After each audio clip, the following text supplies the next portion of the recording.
This Good Morning Northwest morning sprint is brought to you by Bill's Heating and Air Conditioning.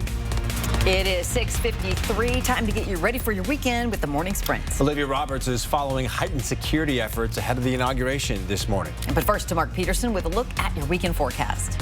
Good morning, everybody. Yeah, we're going to see in our first alert weather a few changes coming in. Let's look at the Doppler radar and get you dialed in on those chance of showers that are going to be happening to the south of us. We're starting to see it build in a little bit, and we're starting to see that rain or rain-snow mix coming through the area. It's snowing to the higher elevations of Idaho. We're not expecting it to last long, but it is going to be around. So the four things you need to know: morning showers, a likelihood south of us, cloudy and mild weekend. Sunday morning, some showers as well, but mostly sunny for Monday.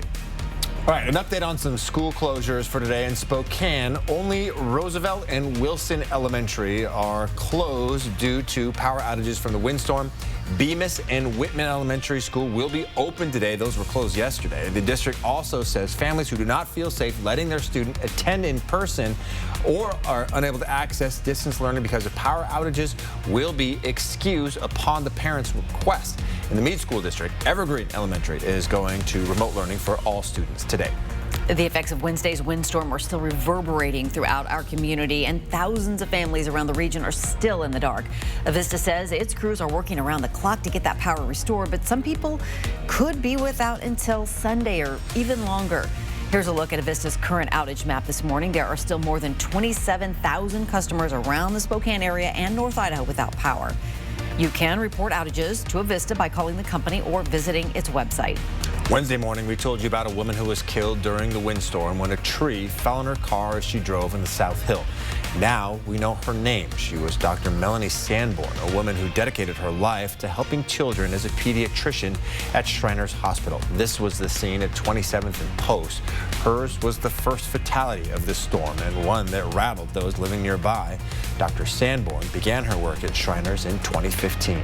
And because of the damage done by the windstorm, Spokane Mayor Nadine Woodward declared a civil emergency in the city. That move makes getting extra help to clean up debris around the city easier and faster. About 250 trees were knocked down. Widespread outages meant traffic lights were not working and city services were disrupted. Security preparations ahead of Joe Biden's inauguration are kicking into high gear. And this morning, we're learning the rehearsal for the inauguration ceremony will be delayed a day because of those heightened concerns. It'll now take place Monday, and then 2 days later, during the inauguration, the FBI says it plans to operate a round-the-clock command post at its headquarters and at each of its 56 field offices. It's all an effort to ensure what happened at the Capitol just last week doesn't happen again. Now, to keep the threat of violence down, officials are considering keeping crowds out of the National Mall for Biden's swearing in and blocking off streets with concrete barriers. 7-foot fencing topped with razor wire is now surrounding the Capitol building, and behind it, some of the 21,000 National Guard members deployed for the inauguration. 300 of them will come from Idaho. President-elect Biden is planning a $1.9 trillion emergency COVID-19 relief package. It includes funding for a nationwide vaccination effort and economic aid for Americans. And at the head of it is another round of stimulus checks in the amount of $1,400 for individuals. This money would be in addition to the $600 payments sent out earlier this month. The legislative package includes an increase and extension of unemployment benefits and more funding for small businesses. The president-elect also shared his new Twitter account yesterday. Biden's first and so far only tweet from @Pres-elect Biden reads, "This will be the account from my official duties as president at 12:01 p.m. on January 20th. It will become @POTUS."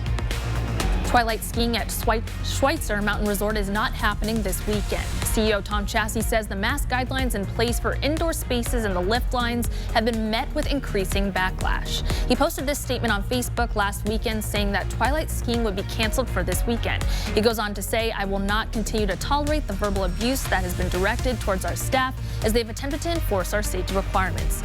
He says lift operators have been met with vulgar and threatening comments from those not wanting to follow the rules. The resort plans on reevaluating this weekend. He's hoping for reopening where skiers will be more cooperative in keeping everyone safe. Looking ahead today, the city of Spokane is providing free disposal of trees and limbs that came down during the windstorm. You can also go to the waste to energy facility on Geiger Boulevard today through the 30th. Tree debris from the storm can be placed in your green yard waste carts on normal garbage pickup days starting on Monday. A few more rules about it on KXLY.com. We'll be back with a final check of weather after a quick break.